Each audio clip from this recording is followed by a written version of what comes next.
loud, shout it. Ran on the harlot to me.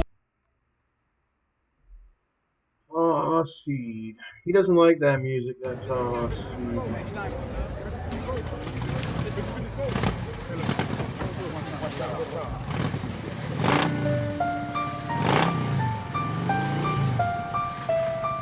Yeah, I don't know about you other niggas, nigga. Yeah, it does feel like I just got out of jail not long ago. But that's not true. He's been out of jail for a long time. He never even went to jail that long. Just saying. But I don't go on Facebook too often anymore. Like I used to. And then you start to realize Facebook's just a certain kind of thing or whatever. There's a certain group of people in every city or area that goes or has on the Facebook, is on Facebook.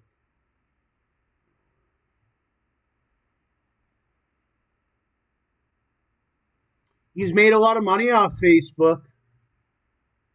I used to have pages. They used to have all types of pages on Facebook.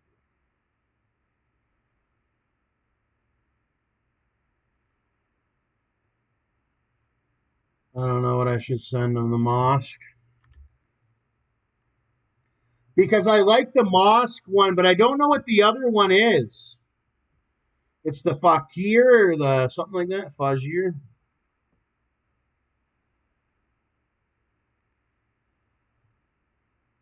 Sage Black. I think I did meet this Sage Black one time. Some of these guys are good guys, you know. You don't ever have to. But that's how General Beans was talking to me today. You know, General Beans was just moving so fast or whatever. He was always just moving so fast. My computer couldn't even keep up with him. Like I was recording and then it wasn't recording. Like it always did that with Beans. And then Phil Thompson, he had a big thing or whatever in Teeswater where he was destroying Beans and he was going to eat, you know, he said he's going to eat, he's going to eat Beans' food. He ate Gotti's food. He ate everybody's food in Teeswater when I was there. It was like he wanted to destroy my computer, so I lost all the music videos. So that's why General Beans' music videos got lost, because there's a guy in Teeswater named Phil Thompson. That's the guy responsible of why that you never seen two of General Beans' music videos. It's also the reason why John Gotti's Never Fall. Okay. And a lot of ones got lost or what have you. So I pepper sprayed Phil in the eyes. It's a classic story. It was even on CTV News. Everybody was scared of Phil. That was the role they played the last time.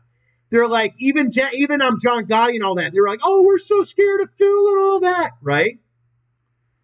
I said, I'm not scared of Phil, and I don't even have a firearm, and I'm not even scared of him. So next thing you know, I got attacked by this Phil. I pepper sprayed him 2 times in each eye.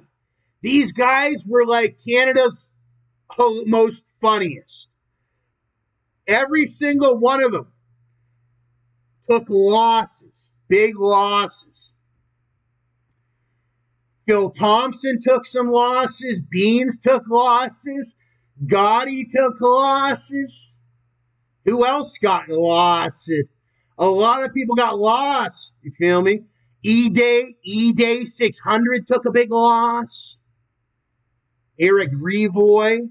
Gotti was the biggest fan of Eric Revoy. He was the biggest fan. He used to like go on Facebook. Like me and Gotti had a deal. I came from Nashville, Tennessee. And me and Gotti had this deal. And Gotti, he was just, I don't know what the hell. But we did a couple songs or whatever. Nicki Minaj and all that. He liked Nicki Minaj. And he loved Lady Gaga too. And he also loved his niggas. like General Beans and all that. But I'll tell you what, he did not love his own family that much. Gotti would rob his own mom. He would rob his own brother. He would rob his stepdad, John. He would constantly cause problems and all that. He would give people's addresses.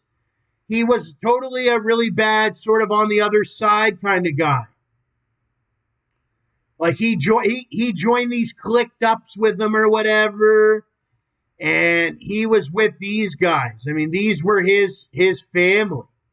It was everybody but his own family. He never gave me no money like that. I've heard he's given like Mad Child 15,000. That's why he'll never be anything. I could show you his money or his music money. He doesn't make any music money. He's a complete loser. So don't believe anything Gotti says. I'm the one that's famous, that makes new videos, makes money, has the label. Gotti makes no money off this. None at all. So be careful of Gotti or whatever. He uses a lot of people for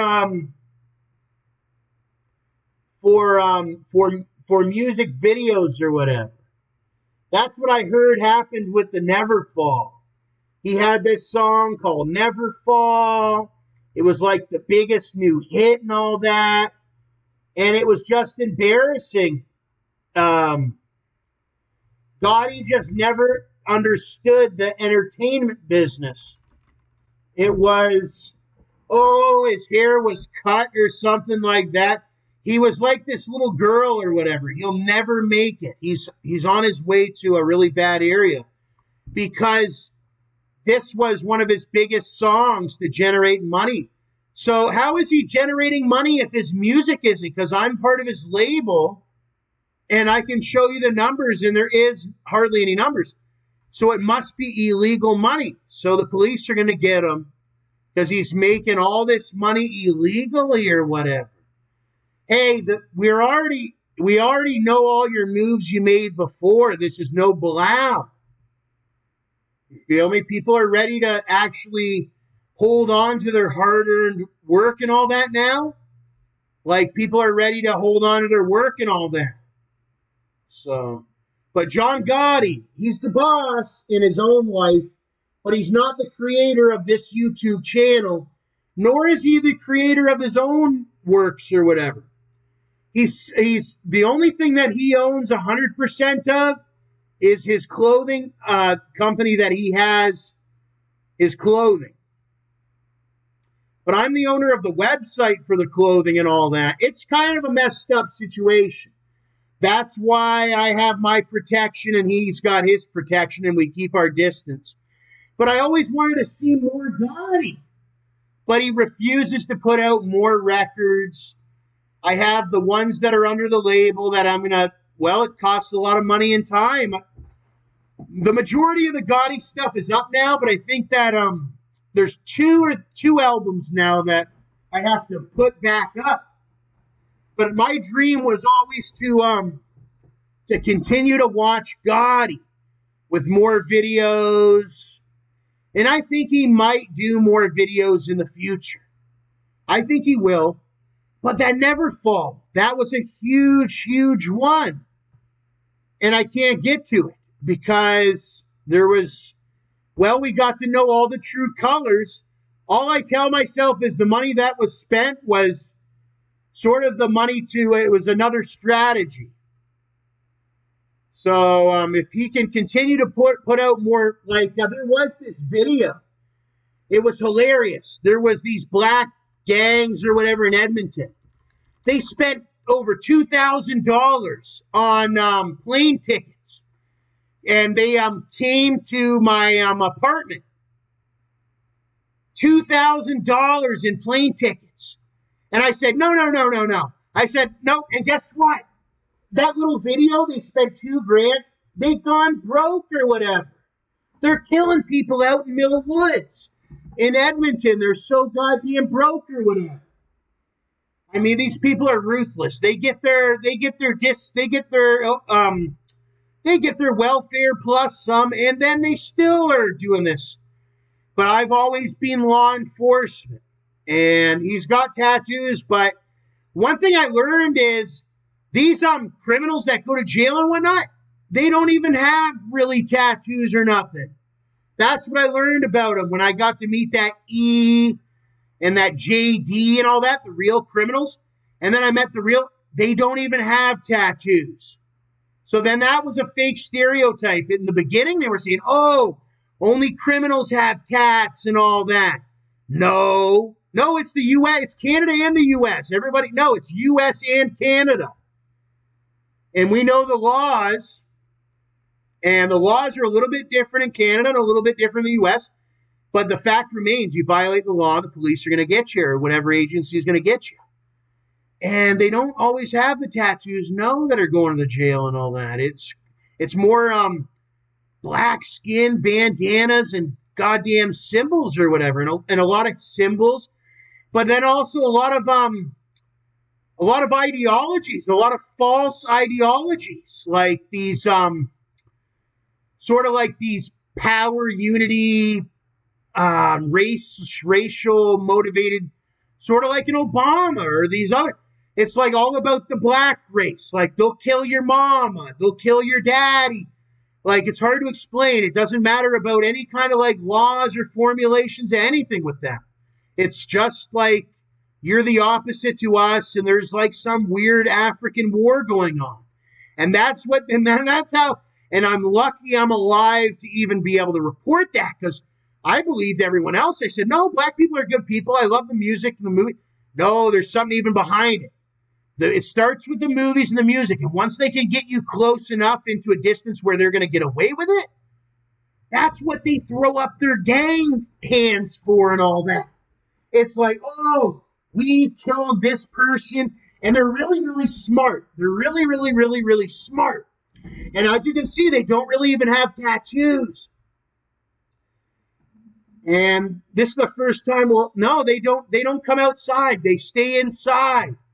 Everyone thinks, oh, the gangbangers. No, they only come out certain times.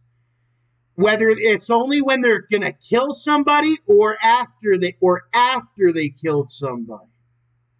So they stay inside until they got all the energy and what have you. And then they come outside when they're ready to do their job and eat food and blah, blah, blah. So I learned that because some people just be hanging outside all the time and shit. But then you hear from that perspective, don't be hanging outside all the time and shit. Because there's lions, and they're illegal.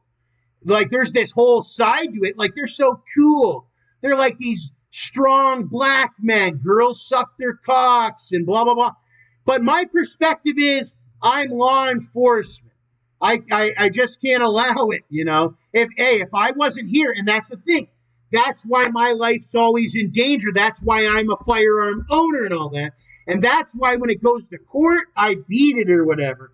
Because I'm not a gang member. He's law enforcement, all that. So then, like I said, if there wasn't somebody like me to talk about it, then there would be more homicide. There would be more successful robberies. There would be more of this, more of that, or whatever. And I would be dead. I would be dead. I mean, there's probably about 200 million people that want to kill me. But can they? No, they can't do it in reality because they're locked up or they're stuck in their jurisdictions or whatever. And we don't put up with it in Canada. There's no family like that here in Canada. Like that's the thing in the U.S. Forget about that. That he's gone. He's not you. And that's what my dad always said. That guy's not me. You can look like the guy. You can be part of his family, but you're not that guy or whatever. But you know who is hard to catch? These guys. I mean, these guys are hard to catch. I mean, they come over from whatever country they come over from. You don't even know because we're all pro-freedom and all that. And then they all have different, like, crazy names and all that. And then there's a whole neighborhood over there. There's like 50 different neighborhoods, and there's so many different guys, and some of them look the same, some of them don't, and they take advantage of the system. And then if you even can see their face because it's covered up, and it's like But you know how you catch them? Because they're really stupid the way they make their moves or whatever. But if you let them get away with their move or whatever, they're unstoppable or whatever. So it's hard. It's like if you can all the way up, it's a if they do the murder and they get out of there and everything, and the months go by, they're getting away with it. But if you can catch them in the act, they're the funniest ones to catch in the act or whatever. Because when you're caught red-handed, your psychology, you only have a certain couple different types of actions. And the most experienced, well, you know, if they're really dangerous like that, you have to eat away at them. If they're really dangerous where people are scared, they're going to spray up or whatever and all that, you got to eat away at them. And that's what I do. I eat away at them. All right? And then slowly and surely, you can have the officers go in and arrest them. Like they're like this big gang or whatever. None of these people, but you just got to eat away at them. It's hard to explain. And then eventually you can get, just like we did in Chicago. I developed that one system. He's not really in the mood for programming because I don't have to do it anymore. It's already any further ones that get spawned or whatever. But here's the thing. The criminal organizations adapt to it too. So the ones that are left, now they're training the children. Because we just got a lot of their bosses or whatever. They went to jail, they died or whatever. So now what they do is they train their ones that used to be 8 years old are now 13. Ones that are 13 are now 16 and shit like that. And those are the ones you got to watch now. The ones that were affiliated, they were... And I was even one of those. My brother went to jail a lot. My brother's that John Gotti or whatever. But I had never been to jail. So even if you're one of those people, because I was one of those people, John Gotti went to jail so many times or whatever. I had never even been to jail. So I was a kid like that my dad or brother was affiliated with all these gangs. And I keep up with it all. But you know how you beat them? I had to make my brother look like a goofy or whatever to beat him because he was getting my brother. Everybody remembers. And if you're in the industry, you remember John Gotti. He was like super powerful back. He had millions of views and all that. He was there was all these murders popping up because of him. So then I made my decision. We have to take him down. He was getting way too powerful. He was a known schizophrenic and all that. And he was just getting way too powerful. He got out of prison and all that. And I didn't mind it, but then he started attacking me or whatever. The spaghetti sauce incident. And I didn't think see, he's going to say the same thing. But it's all what I used to call them, the fans and all that. But they're not fans. They're just losers or whatever. But that's what made Gotti not want to make music, because they won. All his haters won. I mean, he's tired of making music. And he doesn't want to do videos because it's dangerous doing videos. I have to carry a firearm just because all that. But I have to because that's the world. Everybody knows that's the world. I would have had to have a firearm even if I stayed in Tennessee. At my dad's property, I would have had to have a firearm. That's just how the world is. We had money or we wanted to. Even if you want to have a box of noodles, you got to have a firearm. But in that Drake guy, you got to watch him. He's a real jealous character. That guy, he's bound to come up. The RCMP said, hey, one of these guys are bound to come around again. Here's your firearm. I said, all right. They said, Tom, if you got to defend yourself, you do it by way of firearm. You don't do it by pepper spray and all that. And all that. So I'll be doing it by I'll be defending myself by firearm now, not pepper spray. Like, I still carry my pepper spray and all that, but the court case that I went through, he went through a court case for self-defense.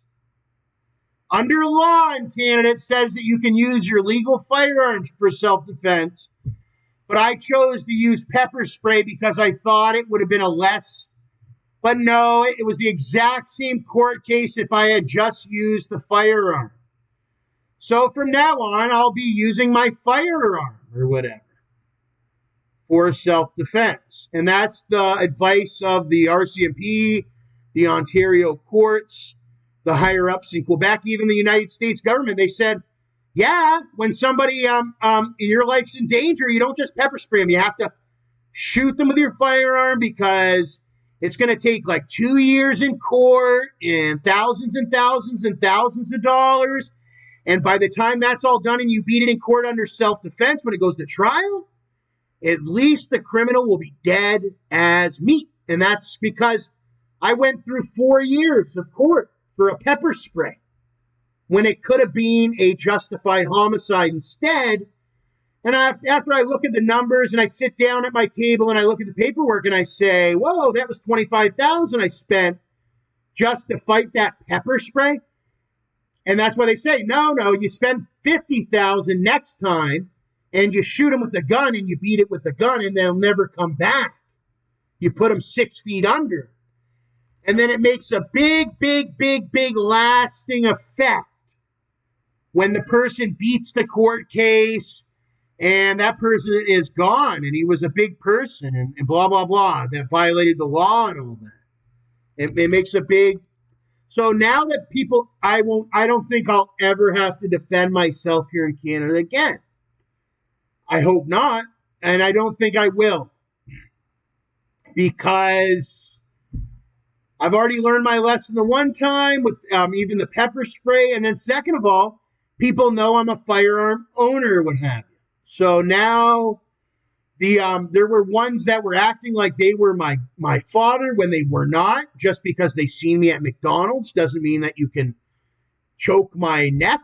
And just because there were people there was a guy, he said that I went to his local restaurant, a restaurant that he does not own.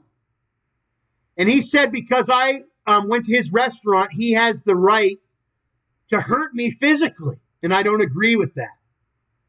That because I went to somebody's restaurant and he's not even the owner of it. So for somebody to proclaim that's their restaurant because it's in their town, even though nobody owns the town, there's even a chamber of commerce and all that for the town. Just because somebody owns that's called, what are you talking about? Just because somebody says they own the town and touch you physically, those are all violations of law. Those are acts. Yeah, it's what you do. It's what you do, not what you really say or whatever. I could say right now I'm going to go play Xbox, but I know that I'm not going to go play Xbox for 45 minutes or whatever. But then actually getting up, it's hard to explain. You got to actually do it to actually violate the law, and he actually did it or whatever. It's hard to explain, but I don't know where I was going with it. But yeah, that guy did a lot of things against the law.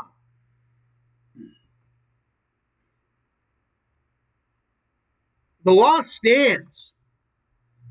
You know why? Because of people like me, because of people like Donald Trump, Joe Biden, Kamala Harris, Barack Obama, my father, a lot of people, and the sheriff's department. It's my fault. In the beginning, I didn't call the sheriff when I could have.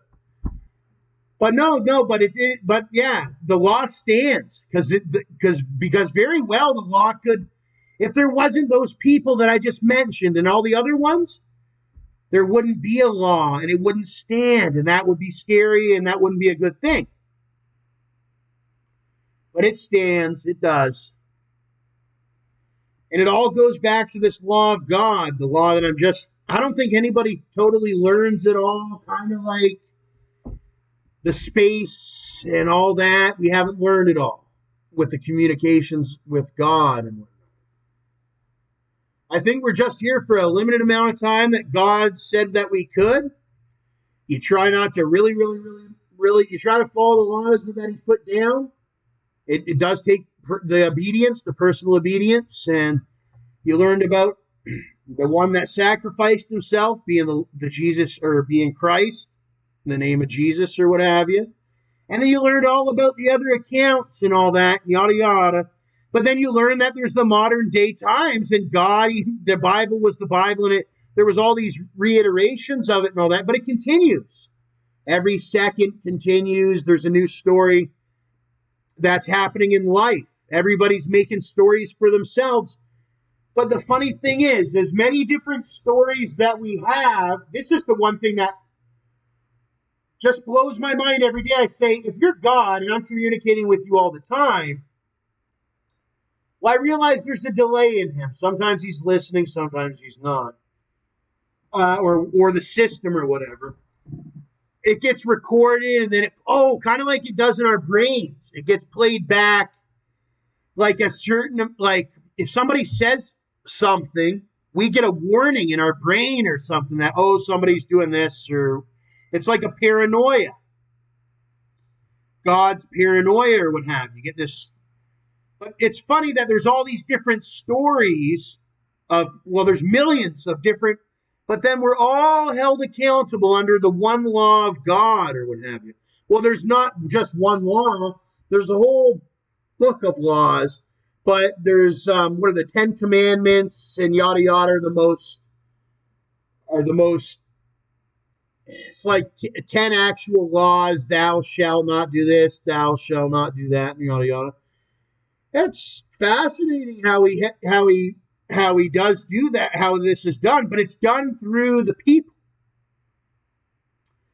It's done through just the normal people from day to day, and then it's done with our higher ups in the community, whether they be, like I was saying, the president or the sheriff or even the provincial police.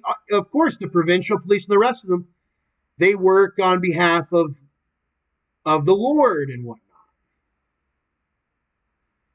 But Phil was not acting on behalf of the Lord that day. Maybe he was, maybe he wasn't. He was in some parts, and then in some parts he wasn't. Because Phil put my life in danger, I just never could give power to another thy man like that, especially when that thy man does not pay my bills. Well, that's why I love the way, I'm sure the ones in Teeswater, they learned a good lesson too. It was, if you're a landlord, that's great. And we went through maybe about 2 months of all hail King Landlord, right? Which I have no problem, like hail the landlord and all that. Okay? But it's a weird situation, The reason why I say that, maybe it was on God's side, because of all the blessings I've received since. As much as my life was blessed back then, it was highly blessed when it came to physical assets. They've blessed me with a whole new appearance. I'm blessed with a whole bunch of new content. I'm blessed with a lot of new knowledge, a lot more responsibility. So I did get blessed quite a bit.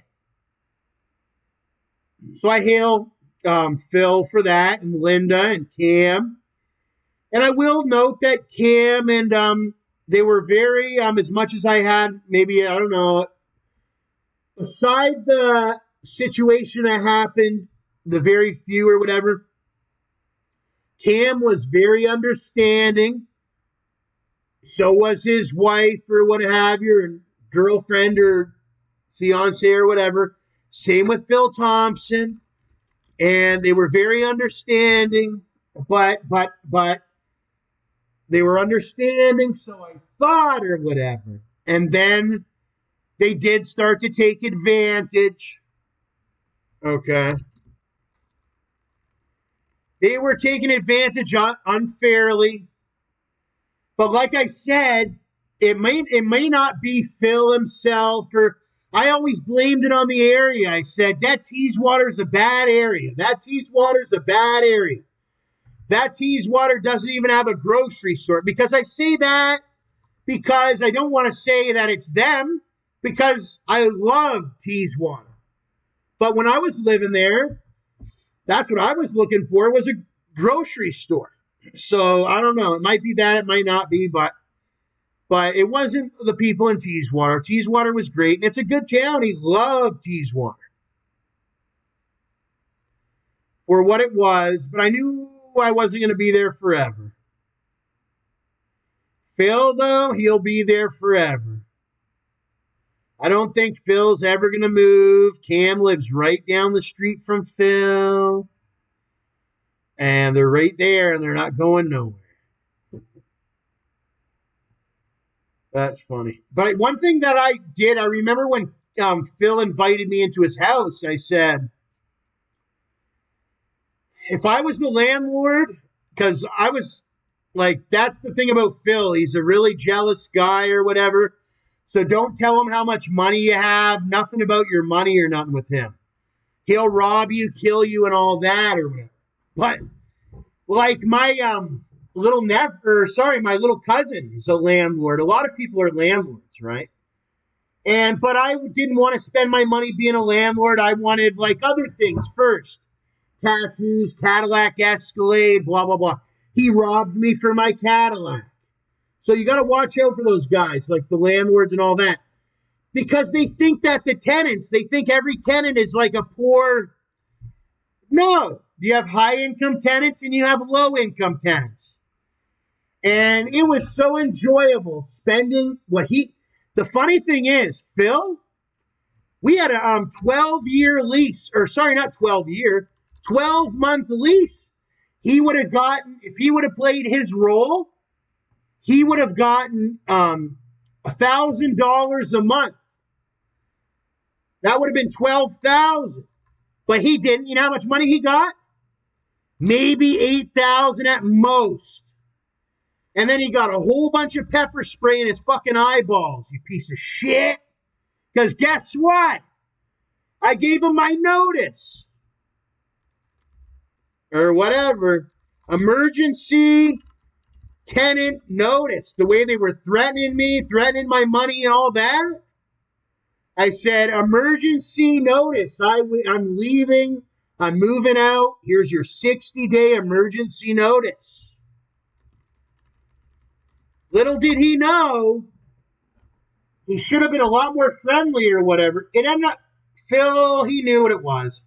It was a sacrifice. Phil wanted to see me succeed. We happen to be related. And Phil was embarrassed. Phil was embarrassed that his own relation didn't have all the tattoos he was supposed to have. He didn't even have the Instagram. So it was Phil's big investment. Phil was like, I'm going to give him the hard way or whatever. We'll kick him out here, we'll kick him out there, and then we'll send him to jail for the first time. And he'll lose all his assets that he legally obtained because I didn't learn the importance of firearms. And because I never learned that even if you have any assets, then one of your most important assets to have is a firearm. And I had my starter pistol, and I'm fairly sure Phil was a real Canadian. So he didn't respect me for having a starter pistol or anything because they came in my house when I was sleeping or whatever. So I was still a kid, and I used to own a firearm. I used to own a Ruger 1022 and blah, blah, blah, blah, blah. But I had moved back to Canada. And when I moved back to Canada, I was in the process of getting my PAL and blah, blah, blah.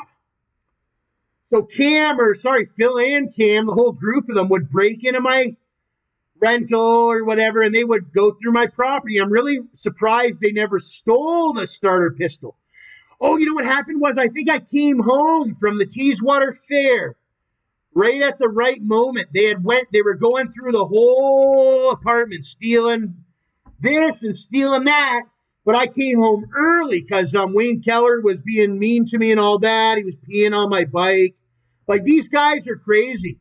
Wayne Keller's my landlord. I had respect for him. I'm a virgin. I didn't have a wife. I never had a girlfriend in my life. I had just gotten out of middle school and high school or whatever. And my own landlord's whipping out his penis and peeing on my e-bike and all this kind of stuff in Teeswater. And that's what I've dealt with. I'm a kid that just got out of high school and shit. And he's actually, I think I'm younger than Cam Thompson. And they're doing all these weird things like peeing on people's vehicles. And hey, but that's how it is when you're living in that area. I guess it's a really bad area or whatever. And when I learned that, oh, we're not scared of Phil. Well, what do you mean you're not scared? Well, we own firearms too. And if I'm sure if Phil was in anybody else's house, because I know houses in Teeswater, and I guarantee if Phil was ever in one of those houses, they would put him on the fucking wall. I know that.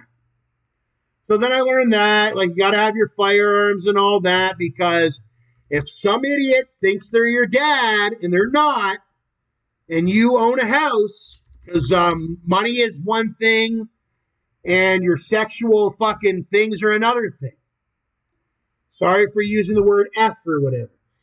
Their sexual, that's what they were doing. They were imposing their sexual will upon me. No, money has nothing, the keys in the house and the mortgage or the rental and the agreements, it has nothing to do with sex. It's got to do with if the person worked to get it or whatever. But when it comes to those crazy times or whatever, it's like, well, that's what I always wondered. Like, the police, they don't give a damn. Some of the police would even rape your own wife. It's not the police. Everybody thinks, oh, you call the police. No. The police are famous. They'll come in, rape your wife. They'll shoot you and all that. And they say, shut the fuck up. And they'll take you to jail so you lose everything. And they'll beat you if you even make it to there. And like, very rarely, there's only a very few amount of families that will call the police. And, well, those are sometimes the families that we see those big body surroundings of and all that. Because the police, they don't do their job. That's the facts. So a lot of people, they just leave them up to being like street patrollers and all that. They don't want them having the right to fuck with people's houses because they go in there and rape your kids and rape your wife. Or sometimes the women they'll split up the husbands. And we've seen it on Cops. It's even worse in real life. In real life, there's no television cameras. On the Cops TV show, there's television cameras. And then they can edit the videos and all that. They can edit them. And then people go and watch the news and they think that's the law because the way they've edited it. And they get away with that for so long that sometimes it even becomes sort of the normality or the law in certain areas. They got away with it. And there's good cops and there's bad cops, because I met a couple good cops. But there's so many bad ones, I wouldn't trust them all the way. That was one of my main thing I had to deal with in the courts was police lies. It wasn't anything to do with anything. It was all police lies and all that. They'll touch your children. They have these weird things. It's like, I'm the uniformed officer. I'm more important than your mom, more important than your dad, more important than anybody else. Look at me and then come in this room and I'll touch you. They're like sort of weird like that. So you got to be very careful. Or they'll come up to your thing and hover over you and intimidate you in your car. Next thing you know, your car is gone. That's what happened to mine. Missing, stolen. They were working with the Mafia. You don't even know who he is. He's wearing sunglasses and a fucking thing. You don't even know who this person is or whatever. They're arresting women. It's unbelievable. It's unbelievable. And Well, there is in certain areas that everybody, they know the officers. That's sheriff such and such. That's how they do it down south. But in a lot of the places, we have so many police now with the blue patrols and the yada yada and how they've promoted them. They've got them all making top dollar. They're all running criminal organizations. It's all a big fake gimmick. They're all running these big these criminal organizations. They're locking people up. It's very hard to go to court and whatnot. That's what I learned. You don't want to go to court. It's sort of the very last thing you want to do. If you're a firearm owner, generally the firearm owners will tell you they've never been to court. They've never had to fire their weapon. Because once somebody knows that you're a firearm owner and stuff around the Mafia and God and all that, they were big on like hurting kids. God is a little bit of a weirdo himself, very big weirdo.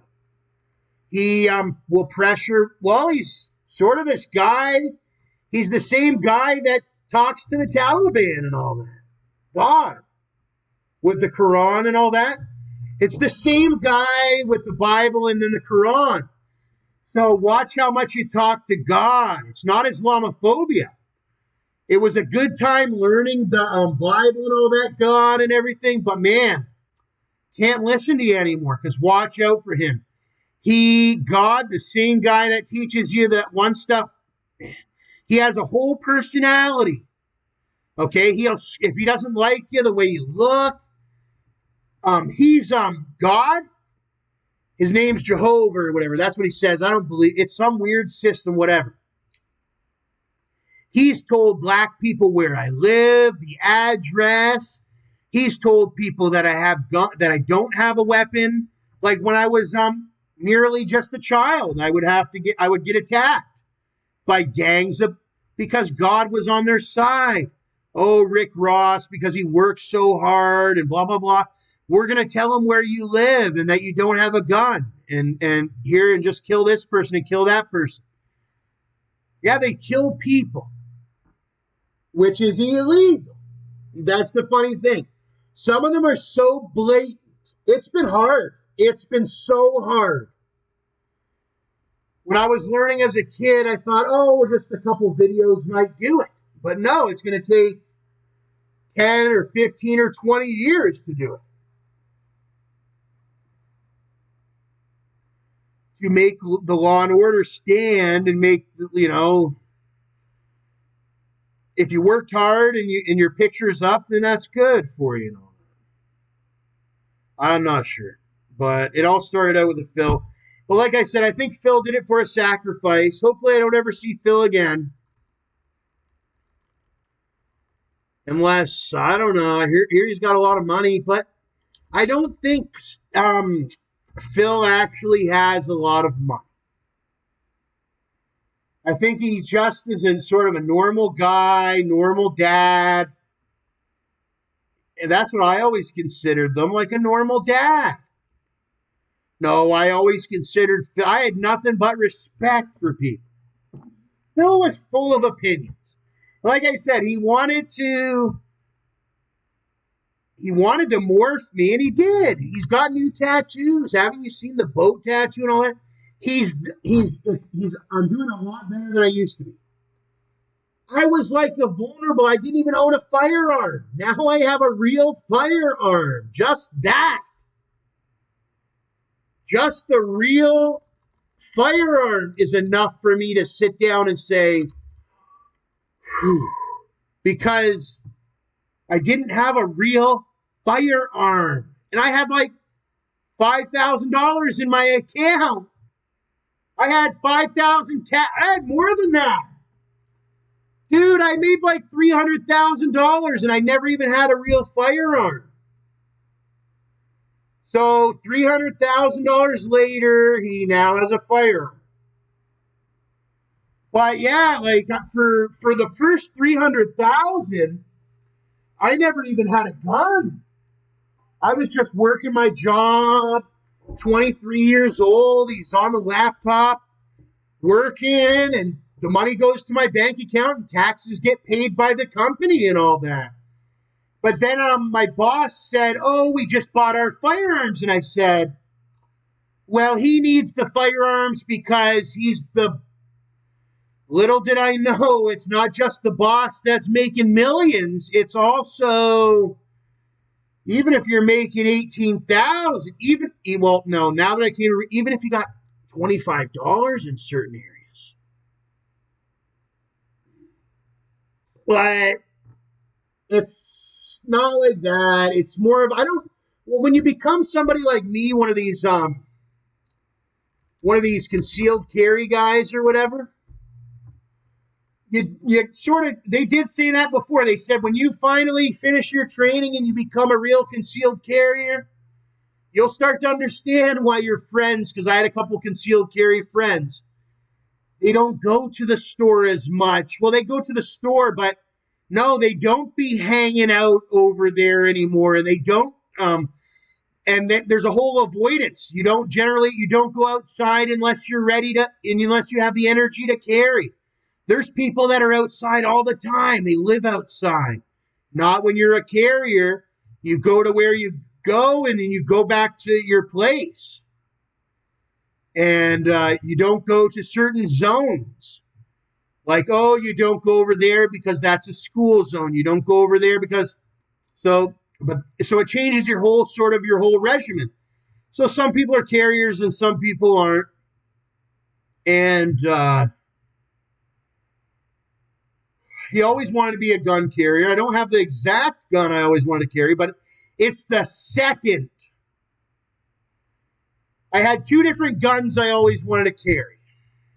The first choice would have been the compact XD 45 or 9mm. Russell has an XD, but he doesn't have the compact and all that. He lives in California, and he was one of my trainers and all that from the FBI. But unfortunately, I don't have a PAL, so I can't get an XD. So the only gun that I can legally have is one of these antique. So that's my second choice. When I came to Canada, they said, you're not going to be able to have a rifle like you have down in Tennessee. I said, all right, well, what gun can I have? And they said, well, if you got enough money, you can have a bulldog. And I said, okay. I said, well, all right. Right now I have a semi-automatic. I can have as much bullets or whatever, clip or whatever and all that. And they said, well, no. And then my choice was, but if you come back to Canada, you're going to get your benefits, your dental, your money. And they said you can own a firearm, but it's going to be like a bulldog or a single action or a revolver or something like that. So I said, okay, I'll do that. I said, that's my second. Because the first choice, so, hey, he got his second choice. Now, I don't carry a big gun like this on my hip. That's what some people think, is that everybody carries on their hip. And then you have the inside the belt. But I wasn't an inside the belt, nor was I a holster carrier when it came to belt holster. I always knew that I was like sort of this big fat mobster guy. Well, he wasn't really a mobster guy. But he looked like he was a mobster, and he was supposedly part of this mob family and blah, blah, blah. And because of the way my body was shaped and all that, he was sort of fat or whatever. He was more of a mobster, but then when it came to my business and my job and my work and all that, I was more of a cop or whatever, or just a normal citizen or whatever, or military, whatever. But here's the thing. That's what some of these guns were. Like the 455 Webley or whatever ones, those were police, and I can get one of those. And the one I did actually get, well, it was certified mob. I got a single, what was known as, they had them out west. In the wild, wild west, they were during poker games and all that. But then they had the one I got is a more of a mafia one. It's got the chestnut wood grips with. It's a really nice piece, and she won't be going out without a bang. I'll tell you. But that's the whole point of it, and that's what they said to me before. They said, "What when we take you to when they question your freedom." They say, has he done anything against the law? Well, no. But is there anything protecting us from making it up on him? Well, no, there isn't. So then what's stopping them from making it up on you? So sometimes they do try to run with that where they make it up on you. In the case with the Phil Thompson, it went all the way through to the courts that they made it up. Well, because he had nothing to, it's hard to explain. He had this big opinion, and he knew the law. But if you know the law and you have a big opinion of, well, it's not an opinion. When you know the law, just like a gavel slams down on the table and that's your sentence or whatever. The same thing goes with the firearms. It's like if you do not believe under law that this is being completely just and yada yada, then you are to use your firearm. And that makes a big difference all the way through. When you talk like, oh, well, somebody's going to have to lose their life if you try to do that to that person, then it all changes. Before it was just a kid thing. Oh, we could rob him, take his candy and all that. But then they realized, oh, now we can't steal his candy anymore because I'm going to lose my life or somebody's going to. Well, that's what it's supposed to be. I was supposed to have learned this from the get-go, and I played this role like, oh, I'm sort of a nice guy, and I don't have to have the. I wanted to come back to Canada where I was born, and unfortunately, right now, I can't get the PAL. But even without the PAL, I feel safe. They've made the system, the gun system's really nice. It's sweet, very sweet. You have ones that deserve to get it, and then there's ones that they make sure that there is no criminals that have it. I've done my research. The criminals hardly have them. And the criminals don't give them up. That's what I've learned. That's breaking news here in Canada.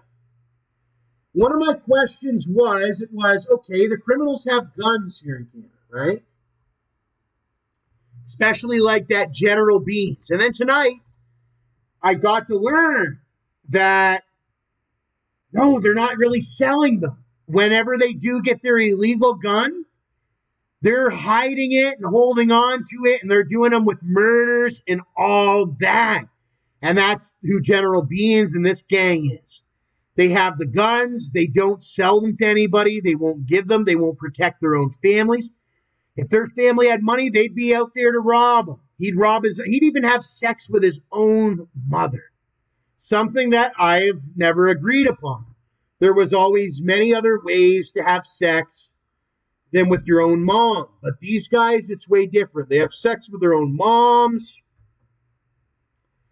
They smoke crack cocaine. A lot of different things. Big into the human trafficking. And they manipulate the girls. And that's when I got to learn who the girls were. It's sort of like I just never was a General Beans. Because I knew what happened to these General Beanses. They just never made it.